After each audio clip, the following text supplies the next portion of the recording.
अब मैं जो देखता हूँ कि जो वेडिंग्स हैं हमारे कि नो डाउट ग्लैमराइज हो रही हैं, नो डाउट स्केल पे जा रही हैं। अब इसका जो एक मेन इंग्रेडिएंट होता है खाना, खाना लोगों को सबको पसंद भी आ जाए और वो तारीफ भी करते हैं कि भाई वहाँ उस शादी में मैंने ऐसा अच्छा खाना खाया है। लेकिन खाने के साथ कोई ये नहीं बताता कि उस खाने में मैंने इतना खाना वेस्ट किया था या मैंने इतना प्लेट में लेने के बाद उसको डंप कर दिया था। तो एक ये जो बहुत बड़ी प्रॉब्लम है और इसके लिए हमारे पीएम साहब ने भी एड्रेस किया था कि जो शादियों में जो खाने का वेस्ट होता है, मतलब उसको कैसे एज अ प्लानर आप क्या स्टेप्स लेते हो कि यार ये चीज़ मेरे पर्टिकुलर वेडिंग्स में कम हो, या एज अ कम्युनिटी आपको लगता है कि ये स्टेप्स या ये चेक्स होने चाहिए ताकि मतलब वो फूड का वेस्ट अननेसेसरी, जब हम ऐसे देश में रहते हैं कि आज भी कई लोग भूखे सोते हैं, लेकिन वेडिंग में जब बात आती है तो बहुत वेस्ट होता है। तो उसके लिए देव के पास क्या वो चेक्स रहते हैं अपने क्लाइंट के लिए? Right, so it is a very big problem in India कि खाना काफ़ी वेस्ट जा रहा है शादियों में। तो इसके लिए हम एज अ प्लानर ये प्लान करते हैं कि आपकी वेडिंग में जो भी गेस्ट आ रहे हैं आप ट्राई कीजिए कि आप उनसे RSVP लें, सो दैट कि आप अपने कैटरर को एक एग्जैक्ट नंबर बता पाएँ कि मेरी वेडिंग में 2000 लोग नहीं आ रहे हैं, अब 1200 लोग ही आ रहे हैं, तो वो 800 लोगों का खाना वेस्ट ना हो। तो वो नंबर आपको क्रॉस चेक करने के लिए यू शुड डू RSVP कि आप इस वेडिंग में इनवाइटेड हैं, कि आप आ रहे हैं वेडिंग में या नहीं आ पा रहे हैं। तो आपको एक परसेंटेज ज़रूर मिल जाता है कि आप अपना प्लेट्स डाउन कर सकते हैं, नंबर ऑफ प्लेट डाउन कर Yes. सकते हैं, तो वो बल्क में हमारा कॉस्ट सेव भी होता है, दिस इज़ खाना वन भी वे, सेव होता है। Okay. This is one way.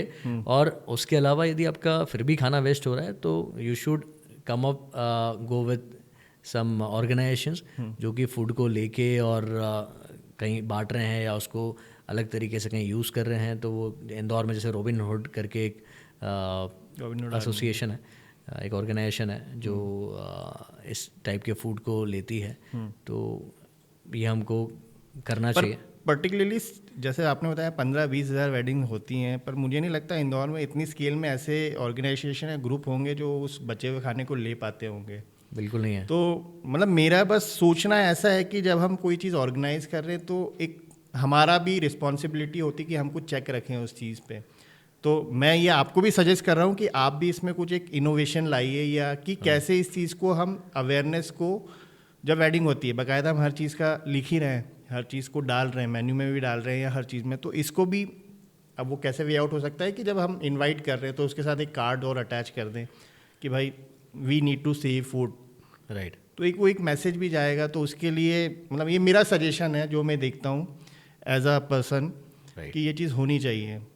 बिल्कुल होनी चाहिए। और मैं भी सारे प्लानर्स को ये बोलना चाहता हूँ कि आप जो भी वेडिंग्स कर रहे हैं, या मैं गेस्ट को कहना चाहता हूँ, क्लाइंट्स को कहना चाहता हूँ, आप जो भी वेडिंग्स कर रहे हैं उसमें ये चीज़ का आप बिल्कुल ध्यान रखिए कि खाना वेस्ट ना हो, because it is going with nobody, ना वेस्ट हो रहा है।